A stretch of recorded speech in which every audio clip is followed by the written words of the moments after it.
Здравствуйте, вы смотрите программу Love Zone на информационном портале Love MD. Сегодня мы поговорим о медиапространстве, о новых проектах, которые появляются в медиапространстве автономии Молдовы. И сегодня наши гости Екатерина Жекова и Елена Карамид, которые совсем недавно запустили новый проект на YouTube-канале и в интернете «Единомышленники». Давайте посмотрим заставку вашего проекта и обсудим, почему возникла такая идея, и, может быть, если останется время, поговорим и о тех событиях, которые происходят в автономии в Молдове. Мы все хотим достойных условий жизни. Мы все хотим качественной медицины. Мы все хотим хорошие дороги и коммуникации. Мы все хотим высокие зарплаты и пенсии. Мы все хотим, чтобы работали законы. Мы все хотим лучшего для Молдовы, и это нас объединяет. Значит, мы единомышленники. Итак, проект «Единомышленники». Во-первых, я вас поздравляю с запуском проекта. Для Екатерины Федоровны это не новое занятие, потому что она активно занималась журналистикой, и сейчас это просто продолжение этой деятельности. Для вас, Елена Федоровна, это какое-то новое увлечение, наверное, в жизни, и в том числе, потому что журналистику нельзя называть в Молдове, наверное, профессией, потому что это, скорее всего, увлечение. Екатерина Федоровна, почему возникла идея запустить этот новый проект, и какова была мотивация, и для чего это было сделано? Во-первых, спасибо, что пригласили в эту передачу, даете возможность поговорить о нашем проекте. Обычно журналисты конкурируют между собой, но в телефонном разговоре вы мне сказали, что мы же ведь не конкуренты, потому что и вы, и мы, и те медиа, которые именуются независимыми и остаются независимыми, и делают свой контент независимо от предпочтений разной аудитории, которые их смотрят, они хотят помочь людям разобраться в тех или иных вопросах. Проект «Единомышленники», который мы запустили с Еленой Федоровной, каков мотив, вы говорите, да? Почему пришла эта идея? После нашей работы в Народном собрании Гагаузии, где мы с Еленой Федоровной довольно активно, извините за нескромность, может быть, но мы довольно активно продвигали какие-то здоровые идеи, предлагали законы, которые помогают всем людям, а не избирательно кому-то. У нас не было каких-то корыстных целей. И вот эта работа в Народном собрании Гагаузии нас сплотила, как минимум 4 депутатов в этом созыве. Я сейчас говорю о нас двоих: Александр Григорьевич Тарнавский и Михаил Николаевич Железогло. И все 4 с лишним года мы, работая, мы ощущали, что мы единомышленники по разным вопросам. Бывали разные мнения на разные какие-то вопросы, но мы чувствовали себя единомышленниками. И вот тогда, когда мы ушли, завершился наш мандат, мы с Леной Федоровной думали, а как мы можем продолжать какую-то такую работу, которая была бы полезной для нашего общества. Ну и вот сейчас созрела такая идея, и мы решили, да, это ново для Лены Федоровны, но я знаю Лену Федоровну очень давно, и я очень уверена в этот проект, вот я, знающая чуть-чуть хотя бы, что такое журналистика, я очень уверена с Леной Федоровной в этот проект пошла. И мы знаем, что мы хотим, мы знаем, для чего мы это делаем. Так вот, главным мотивом стало то, что мы почувствовали, что Молдове нужны единомышленники. Единомышленники, как мы и говорим в нашем проекте, люди, которые любят свою страну, которые хотят знать, понимать, анализировать, критически мыслить, для того, чтобы принимать верные решения. Все то, что происходит в Молдове последние годы, недостаток верных решений. Я сейчас говорю о верных решениях граждан, которые идут на выборы, избирают. Недостаток верных решений политиков.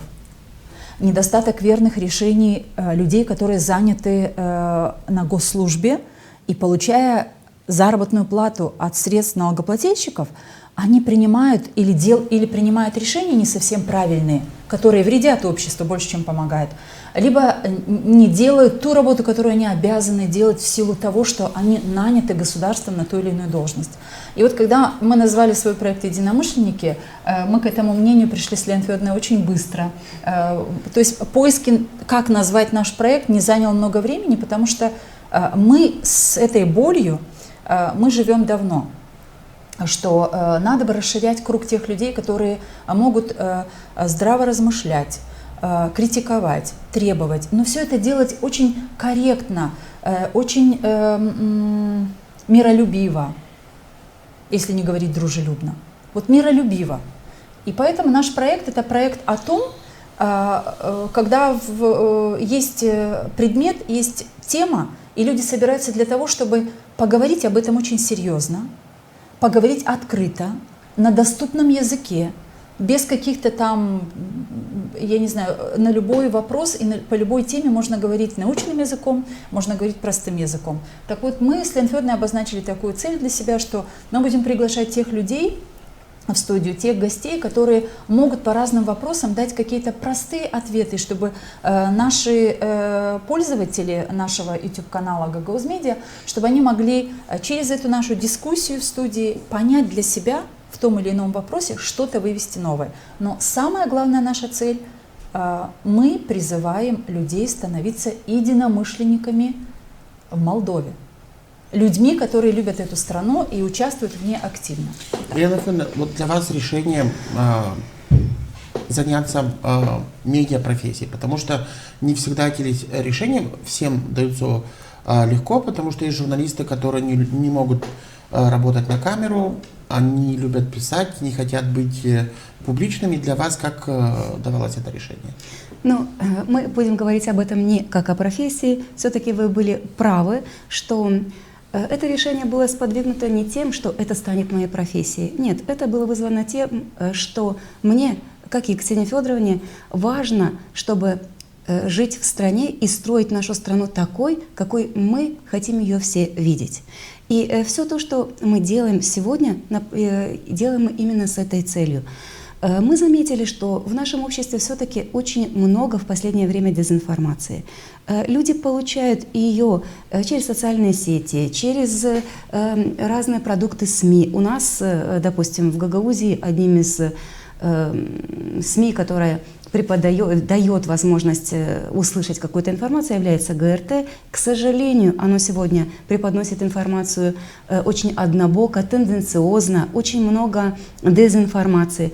Поэтому мы решили, что мы можем стать альтернативным источником информации, который будет эту информацию давать возможность людям получать эту информацию от людей, которые знают и разбираются в этом, потому что являются специалистами в той или иной области. Именно информация, которая преподносится людьми, которые занимаются ею профессионально, которые знают и разбираются во всех мелочах, которые могут говорить, доказывая на примерах то, о чем они говорят. Именно такая информация нужна нашему обществу сегодня, вот в период, особенно перед выборами, да и после. Если мы будем получать как можно больше объективной информации, если эта информация будет восприниматься людьми правильно, тогда мы будем строить то общество, о котором мы говорили в нашей заставке. Общество, которым будут довольны пенсионеры, общество, которым будут довольны люди, там, взрослое население, дети, подрастающее поколение. Поэтому одна из главных целей нашей программы – дать возможность всем нашим зрителям получать достоверную информацию, которую могут предоставить всем слушателям, повторюсь, люди, специалисты в самых разных областях. Если говорить о проекте с точки зрения времени или о планах о будущем, это долгосрочный проект или это просто желание в какой-то период помочь, как вы говорите, жителям автономии страны разбираться в том большом информационном потоке? Это долгосрочный проект, потому что мы очень долго приходили к этому решению. Достаточно долго. Почему? Потому что мы с Леной Федоровной, мы остаемся активными гражданами этой страны, так мы для себя. Мы очень часто встречаемся, обсуждали очень много разных ситуаций, которые происходили в автономии, в стране. И я почему говорю, это не тяжело далось решение, это был просто поиск. А как? Вот как и где можно высказывать свою гражданскую позицию? Вот представьте себе, Виталий, сегодня ГРТ полностью, Лена Федоровна заговорила об этом, ГРТ полностью работает под указкой Шора, да? Александр Григорьевич Тарнавский недавно говорил о том, что он столько-то времени не приглашается на ГРТ. Я периодически просматриваю, кто бывает в студиях. Я не вижу там ни Михаила Николаевича Железогло, ни каких-то других депутатов из этого состава Народного собрания. То есть какой-то определенный набор людей. А почему Гагаузия не может, почему общественное телевидение, которое получает 12 миллионов леев из бюджета, не предоставляет жителям этого региона мнение разных людей, и не только депутатов? И не столько депутатов, я хотела бы сказать, а кого вы видите из гражданского общества. Ну вот, то есть я считаю Лену Федоровну большим специалистом, и не только я так считаю, большим специалистом в области гагаузского языка, в образовательной системе у Лены Федоровны. Вы знаете, какой большой бэкграунд. И то, что лицей Авдармы, которым руководила Лена Федоровна, был в составе первых 15 лицеев, в 2000 в каком году? Это в 18-19 году? Да, 19 год. То есть это же ведь, наверное, дает какое-то право человеку, который имеет такой бэкграунд, такой опыт в образовательной системе. Лену Федоровну ни разу не приглашали на ГРТ для того, чтобы поговорить или обсудить какие-то темы вокруг образования, вокруг гагаузского языка. Я не говорю в бытность Народного собрания Гагаузии и ее депутатам, а просто есть другие специалисты тоже в Гагаузии, не только Лена Федоровна. Есть в селах очень грамотные педагоги, которых гагаузоведы в частности, или по другой любой специальности. Мы их не видим на экранах. Более того, на экранах общественного телевидения нет тем, которые действительно должны подлежать какому-то обсуждению. И вот таким людям, как мы, как многим другим, как говорят многие депутаты, доступ к ГРТ закрыт. А где? Хорошо, что есть несколько независимых таких вот студий, ваша, другая студия, Михаила Серки или там Нокта, другие, да. Нокта, другие, может быть, еще я сейчас не всех назову. Но ведь вы же понимаете прекрасно, что общественное телевидение сегодня имеет доступ, каждая семья, скажем, да, потому что у всех дома есть телевизор, и на этом экране ГРТ доходит сигнал до каждого. Следовательно, наши с момента, как это ГРТ стало принадлежать Шору, скажем откровенно, в дома, в сердца и в умы людей вообще не поступают какие-то другие позиции, потому что все то, что сегодня делает ГРТ, оно сконцентрировано на той тематике и на той, как сказать, на тех вопросах, которые интересны этому бывшему политику, политической группе, да. Что получилось? Получилось, что мы захотели, чтобы наша площадка, так же как ваша, как других ребят, которые, как независимые СМИ, пытаются создать все-таки условия для того, чтобы жители автономии как минимум услышали другие точки зрения, мы попытались сделать то же самое, что делаете вы. Как у нас это получится, покажет время. Мы только хотим гарантировать, что мы с Леной Федоровной, как единомышленники, мы ориентированы на то, чтобы собрать вокруг нашего проекта таких людей, которые действительно заботятся об этой стране и об этой автономии. И автономия, и страна в целом нуждаются в том, чтобы здоровых размышлений, рассуждений, обсуждений, дискуссий, диалогов было как можно больше. И чтобы больше людей участвовало в обсуждении разных вопросов жизни. Поэтому мы только начинаем. Лена Федоровна, вот вы говорили о дезинформации, и так как вы человек в профессии новой, медийной, я бы хотел узнать ваше мнение, потому что мы, конечно, делаем эту работу, каждый в силу своих способностей и сил, но иногда наступает такие мысли приходят в голову, что вот мы вроде прилагаем кучу усилий, а вопрос и ныне там, потому что вот если даже обсуждать ситуацию с дезинформацией, то есть те ресурсы, которые мы можем затрачивать, вы, другие коллеги, но как будто они недостаточны. Вот у вас после того, как вы запустили проект, такие ощущения появляются, такие мысли, что вот мы что-то делаем, но этого недостаточно? Но если мы ничего не сделаем. Да, как раз именно это я и хотела сказать, что если есть фейковая информация, если есть дезинформация, то должна появляться и объективная информация. И самое главное, наверное, вот в этом заключается то, что мы должны людей научить критически относиться ко всему тому, мы должны продвигать желание нашего зрителя, вашего, нашего, вообще жителей нашей страны критически воспринимать информацию. Конечно, лавина той дезинформации, которая просто накрыла Молдову вот сейчас, ну, она кажется неподъемной. Но я считаю, что не все так пессимистично, потому что все-таки как-то такую мысль я прочитала, что правда, она все равно восторжествует, потому что ложь, дезинформацию надо постоянно подпитывать. Да, сегодня есть огромные финансы подпитывать вот ту дезинформацию, которая льется, простите, есть такое выражение, чуть ли не с каждого утюга. Но эти финансы тоже ограничены во времени, а продвигать какие-то правильные нарративы нужно всегда. И потихонечку те правильные мысли, которые существуют, они будут замечены и подмечены людьми. Ну, если говорить, например, о дезинформации на примере нашей ситуации в стране. Мы знаем, что огромное количество жителей нашей страны, пенсионеры, бюджетники, стали получать в поддержку от Эшора определенную сумму денег, там в каждый месяц по 2000 лей. Но, наверное, я думаю, что сейчас в панике те люди, которые стали уже получать уведомления, СМС на свои телефоны о том, что это никакой не подарок, что это просто кредит, что люди, написав заявление, оказывается, они попросили эти деньги в кредит, и что эти деньги придется возвращать. И если возвращать эти деньги будут не вовремя, будет начисляться еще и пеня.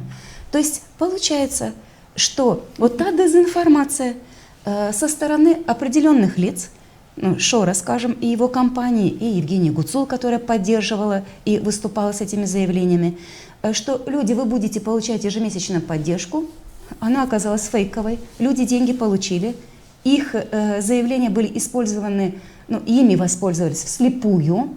Сегодня граждане нашей страны, жители Гагаузии, Тараклии и ряда других регионов должны будут думать о том, а как вернуть эти деньги. Но наверняка люди уже эти деньги потратили.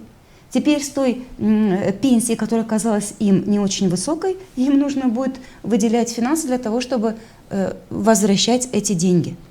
Но на днях на Зиару Дигарда коллеги сделали расследование, и там уже раскрывается схема, как это все действовало. Поэтому, если кто-то еще не получил такие сообщения, то пусть зайдут на сайт Зиару Дигарда. То есть они получат, вы хотите сказать, да? Да, обязательно, потому что я думаю, что сейчас просто идет по технологии, наверное, те, кто писал заявление ими из первых, то они получили, думаю, что будут и все дальше. Вот очень хорошо, что вы указываете на то, что Зиару Дигарда уже сделал расследование. Давайте теперь поставим себя на место жителей нашей автономии, которые получают информацию чаще всего. Это ГРТ, это вот этот девайс, который у каждого есть, и каждый может там найти, ТикТок, я не знаю, там где еще. И вот эти бесконечные... Кто в Гагаузии найдет информацию от Зиару Дигарда, который очень подробно на русском языке расписал, что люди вас просто использовали. Когда вы писали заявление, вам говорили одно, а вас подвели под кредит. Вы должны будете возвращать. И это, в общем-то, не благотворительность и не забота. А сейчас идет предвыборная кампания, выходят к людям и на личные встречи, и через, опять же, участие в каких-то передачах разных СМИ, или просто блогерством занимаются сами кандидаты и говорят что-то своим избирателям. Они дополнительно сообщают, что вот один из кандидатов, допустим, говорит, мы покроем вам, мы вернем все ваши кредиты. Микрокредиты. Мы возьмем все ваши кредиты на себя. Мы вот такие, то есть вот 20 лет человек где-то работал там в прокуратуре, об успехах в прокуратуре сказать не может. Что сделала? Кого там словила с какими-то этими, кого отправили, извините, туда, куда надо было отправить, за решетку за такие большие кражи из государственных. А этими успехами человек не хвастает, но, видимо, их нет. а говорит о том, что мы все кредиты ваши покроем, мы для вас столько всего сделаем, мы еще откроем 11 заводов, мы еще вам построим, не знаю, как можно в это все верить. Ну как в это можно верить? Почему мы имеем таких политиков и такие обещания? И почему берут у людей заявление, а потом оказывается, как Лена Федоровна, и вы подтверждаете, что это кредитная история конкретного человека, который написал это заявление. Потому что Гагаузия Варпиксляберлав бизи кулланела. İnsan kullandığı kendisini. İnsan düşünüyor, hani ona няндансы lazım düşsün. На гагаузский перешла. Мы должны понимать, что в том, что нам предлагают, надо очень внимательно посмотреть, а что за заявление, а что я подписываю, а кто у меня это заявление просит. Лена Федоровна только что сказала, что надо подвергать все каким-то критическим рассуждениям. Надо мыслить критически, надо иметь очень много сомнений, прежде чем доверить какому-то человеку. Я знаю, что возраст людей, моей мамы, может быть, чуть младше людей, ну то есть как бы там 50-60 и выше, приходят в селах, просят паспорта, все, давай, выноси свой паспорт, мы собираем. Те спрашивают, чего? Давай, ты чего не даешь свой паспорт? Сян доверься, не, я смечен заявление, не заявление, шордан парагельчики. Как так можно вообще? Это что, плоды в огороде собираете, ягоды какие-то? Ничего гейзмяда топламайнсан нардан паспорт ларань кмясиды язма. Как мы это допустили? Но если мы это допускаем, тогда мы, люди, да, допустили, чтобы у меня попросили паспорт, взяли, потом от моего имени написали какое-то заявление. Я ничего не знаю, я отдала паспорт. Человек ничего не знает, он просто ждет, когда на телефоне появится информация о том, что мне Шор отправил 2000 леев. Это что за сказка, в которую мы себя вгоняем? Это что за сон?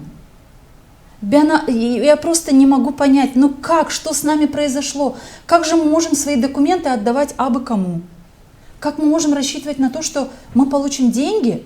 Деньги, конкретно деньги. А вы считаете, сколько у вас таких пенсионеров, которым он обещает эти деньги? А вы считаете, тот кандидат, который к вам выходит, когда говорит, что мы погасим все ваши микрокредиты, вы понимаете вообще, о какой сумме идет речь? Потому что сегодня, может быть, каждая вторая семья имеет какой-то кредит, даже если он маленький. Какой-то кредит на бытовую технику, может, люди брали, может быть, брали на какие-то свои обучать детей, или неважно. Вы представляете, какая-то сумма. Они же вам эту сумму не называют, они просто на словах создают вам блага, которых никогда они вам не предоставят. Почему я говорю никогда? Чтобы люди тоже понимали. Потому что 1,5 года назад обещанная Шором и ее ставленницей Евгенией Гуцул в Гагаузии, ничего из этого не сделано. Гагаузленд не берем во внимание. Ну, он тоже...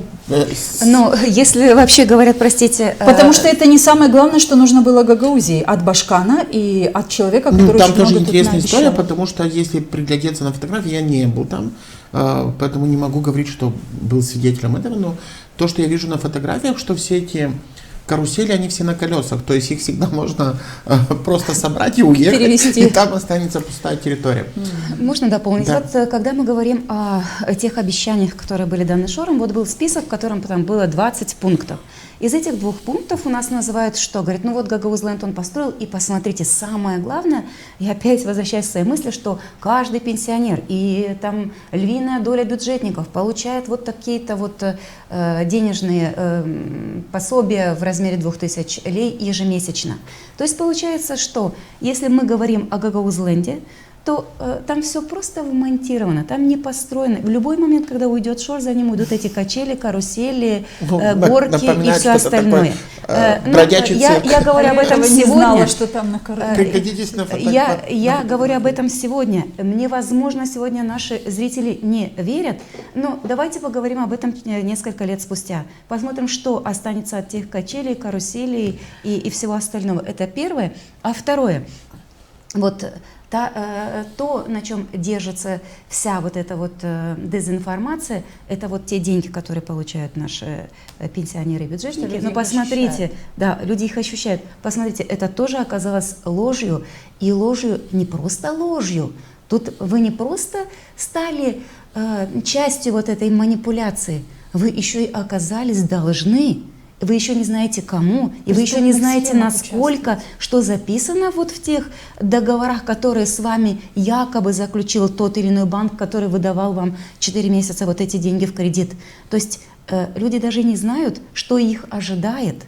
Когда люди не знают, ну чья же это вина?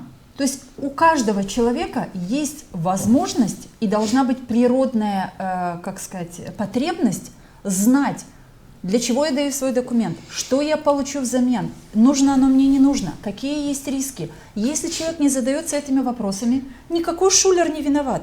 Но шулер наобещал, предложил, а вы участвовали. Кто виноват? Тот, кто участвовал. Мы уже с самого начала все время говорим о критическом мышлении. Ну, есть определенные исследования, например, и вот Финляндия называется одной из стран, где практически нулевой уровень восприятия дезинформации.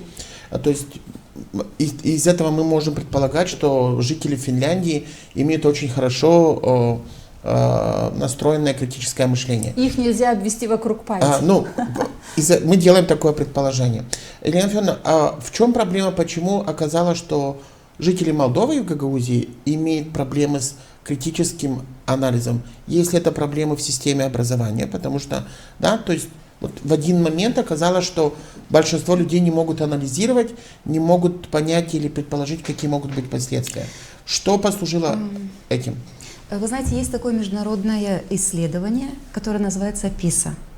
И вот это и наша страна неоднократно участвовала в этом исследовании, и постоянно подчеркивалось то, что жители нашей страны, в основном ученики, включались вот в эту программу, и результатами этого исследования являлось то, что наши ученики не умеют критически воспринимать информацию и критически ее анализировать.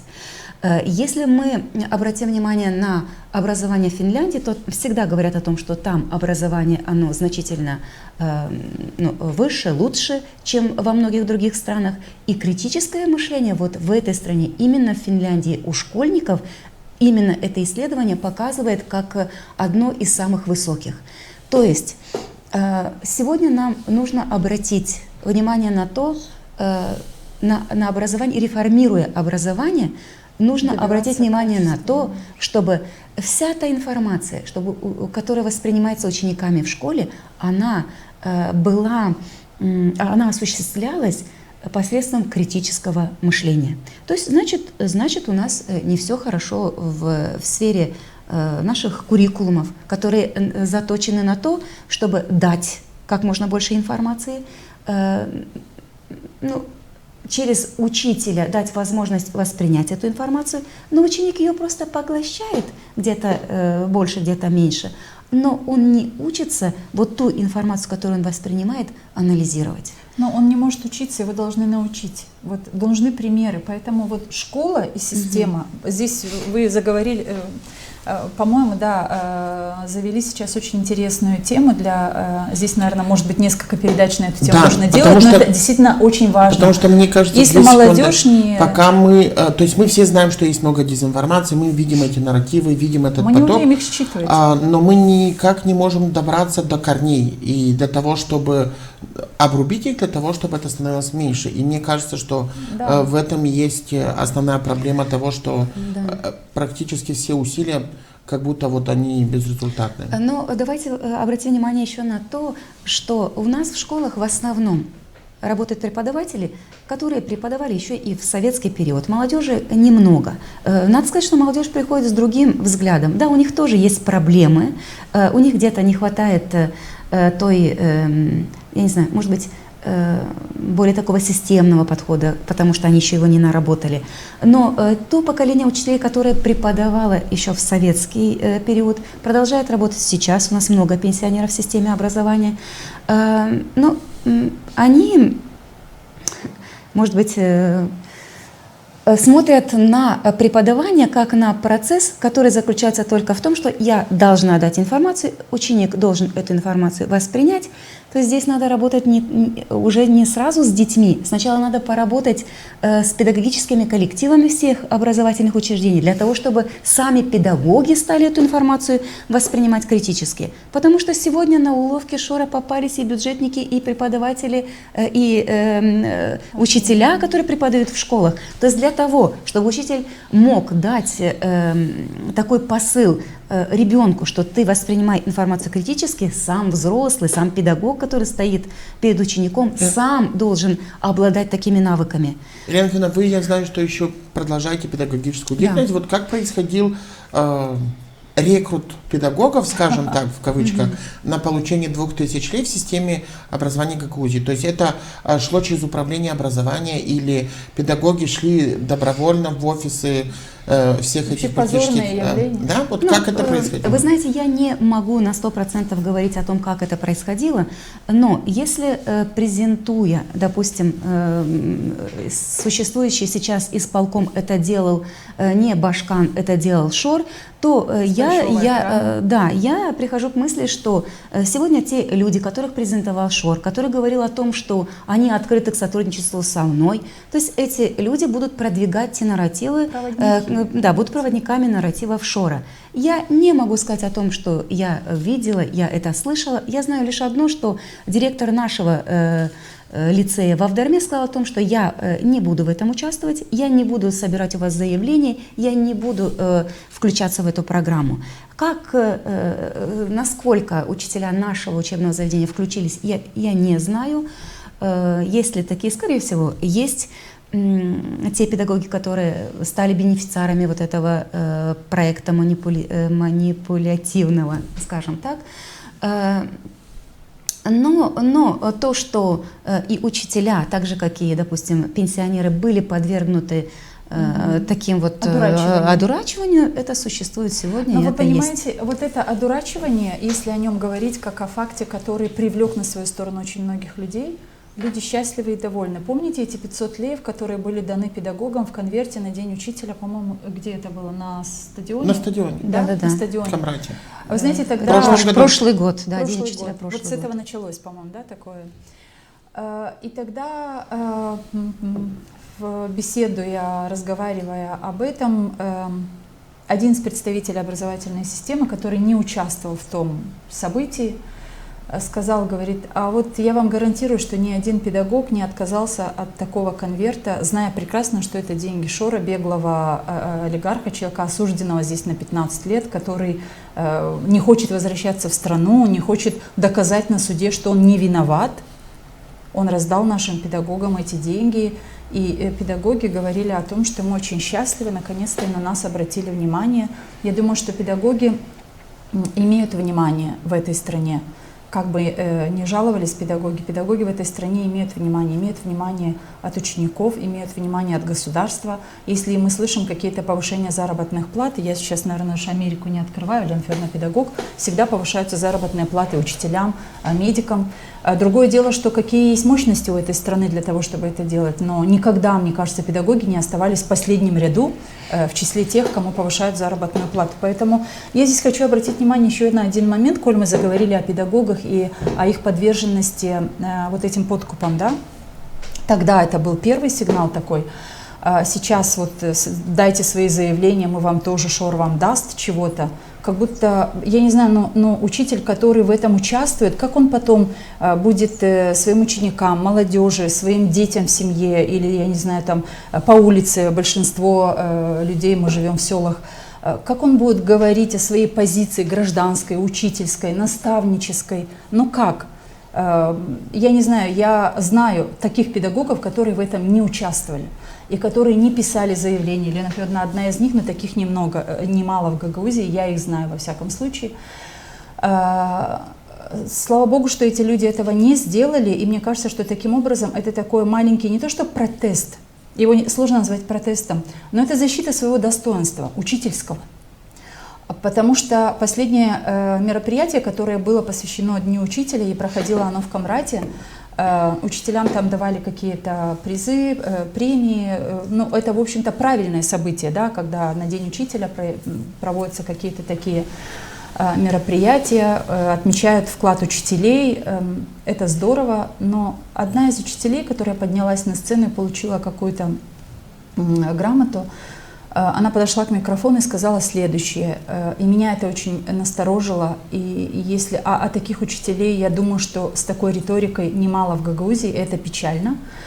Она сказала следующее: уважаемая Евгения Александровна, мы искренне благодарим вас за те великие дела, которые вы за это время сделали для Гагаузии. Вот я считаю, что раболепие, но оно всегда имело место быть, особенно в образовательной среде, когда учителя, школы, помните, директора выступали против закона о расширении сферы здоровое поколение, да, и против закона, о языке. Да. Почему делали это учителя? Учителя нам звонили, говорили: да мы не против, директора. Но вот управление образования сказало, надо выйти и выступить против, и поэтому они пришли на заседание народного, на открытое слушание и выступали против. Кто-то говорил, кто-то молчал, но они были цельной семьей директорской, что мы не хотим. Кстати, сейчас как бы даже не реклама, но в этот же период башканом Гагаузии была Ирина Федоровна Влах. И сегодня, когда смотришь ее встречи на севере Молдовы, где она обкатывает свои технологии, и слышишь речь о том, что вот я там кормила всех детей в Гагаузии, потому что это все как бы вспоминается тот период, когда эти законы обсуждались. Если можно, я договорю мысль. Виталий правильно подчеркнул, то есть были здесь против, а теперь это их заслуги, да. Бога ради, главное, что дети, да, это наша с Леной Федоровной инициатива, главное, что дети в Гагаузии, и пусть это во всей Молдове, дети получают в школах питание горячее, это самое главное, потому что если мы не можем обеспечить своим детям здоровое поколение, своему будущему здоровое поколение, то что тогда мы тут вообще все делаем? Депутаты, башканы, люди, налогоплательщики. Для чего мы создали эту автономию? Чтобы кучка каких-то там депутатов, которые сидят по 20 лет в Народном собрании, ни одной законодательной инициативы, чтобы обеспечить ему какой-то такой доступ к большим финансам? Не для этого создавалась автономия. А я хотела сказать о раболепии. Вот это раболепие, которое есть в образовательной системе, когда за какую-то бумажку, а таких бумажек раздают очень много. Возможно, наши учителя заслуживают гораздо большего, чем вот та бумажка, которую выдают периодически в год, 2-3 раза всем учителям. Но надо понять, чем это подкреплено, какие люди и за что вручают вам эту бумагу, ну о каких великих делах говорят эти учителя у микрофона. Учитель говорит о великих делах Евгении Гуцул. Что вы называете великими делами?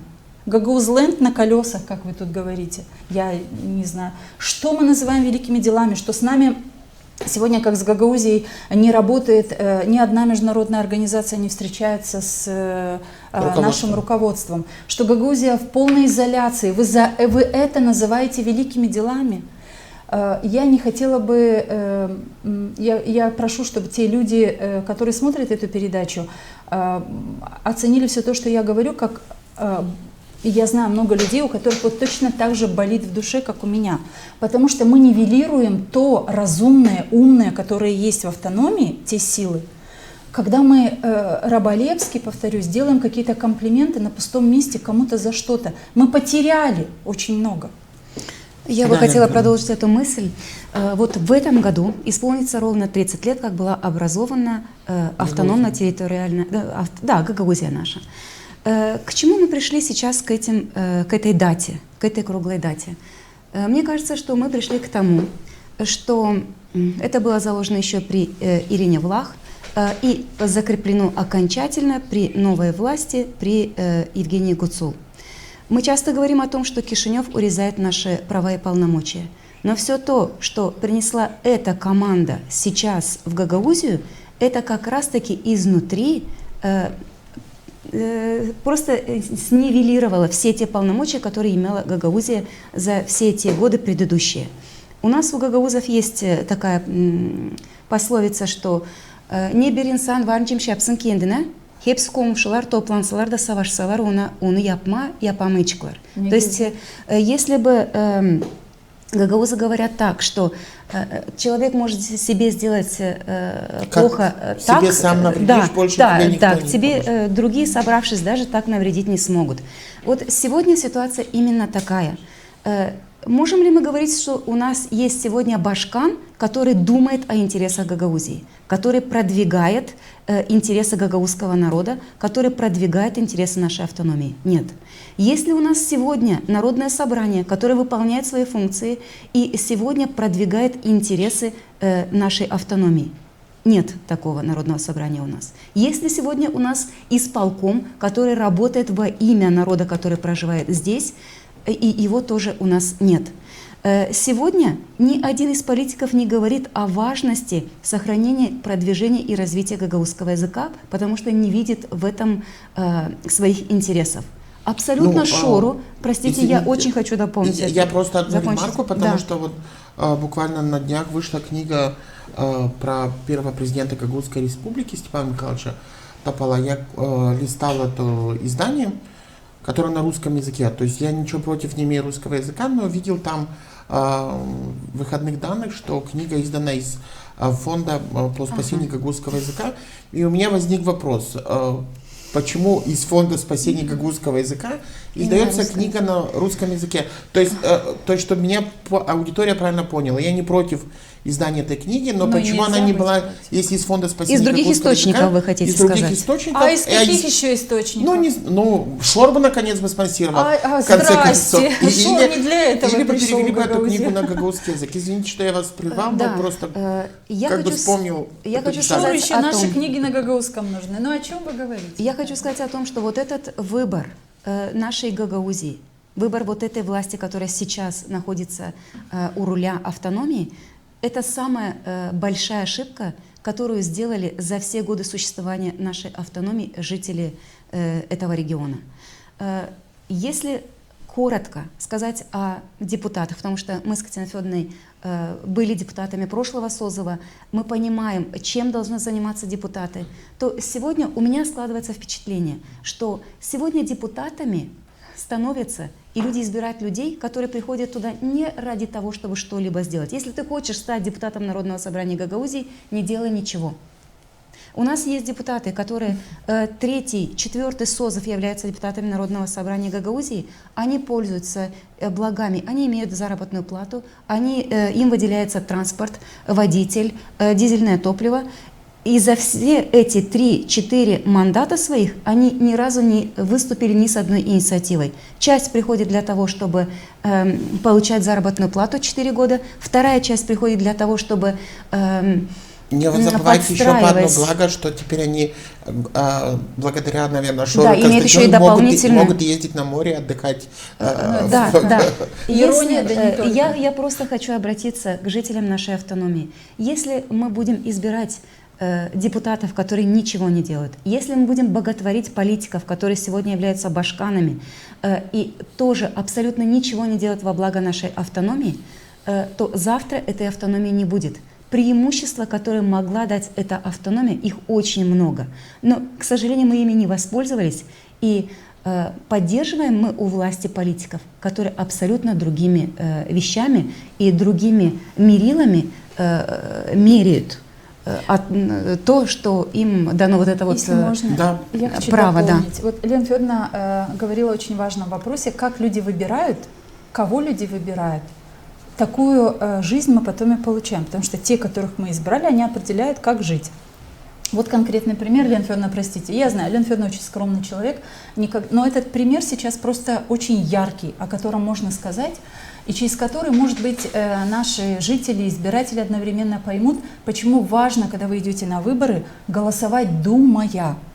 Лена Федоровна была депутатом от села Авдарма, и за 4,5 года работы Лена Федоровна стала автором 5 законодательных инициатив, которые были, не будем их перечислять, их знают и жители Авдармы, знают и жители Гагаузии. Затем Лену Федоровну не избрали на второй срок жители Авдармы, избрали другого депутата, который был от партии социалистов.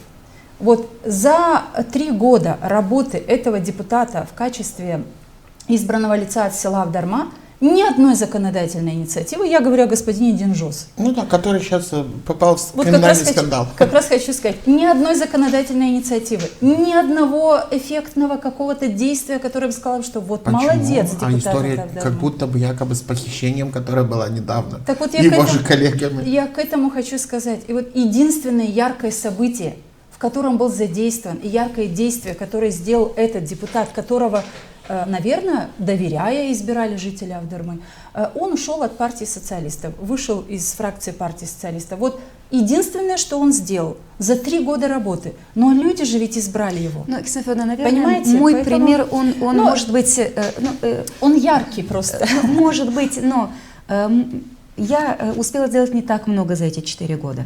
Но если говорить о других депутатах, например, Александр Григорьевич Тарнавский, наверняка заслуг перед нашей автономией у этого человека было 90% больше. законов под его 90% законов, которые работают на территории нашей автономии, были написаны им. И воспользовались благами, которые дают эти законы, абсолютно все примарии, абсолютно все населенные пункты Гагаузии Молодые и, семьи. и молодые семьи, люди, у которых есть дети, которым нужна Медицинская помощь. Дорогостоящая операция, дорогостоящая операция, они должны провести, им нужна поддержка и помощь.